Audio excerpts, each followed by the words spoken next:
Hello, in this video I'm gonna show you how to install Firefox browser on your Realme Narzo 50.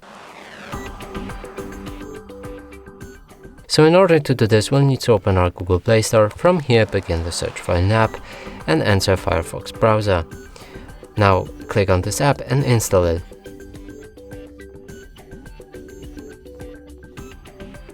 After installation process is complete, we'll be able to open our app.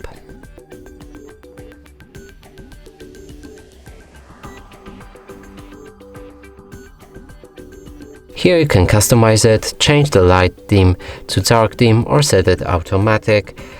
Pick your toolbar placement from bottom or top. Change always on privacy settings from strict to standard or from standard to strict. Sign up to sync other Firefox using devices and read this privacy notice. After all that, click start browsing.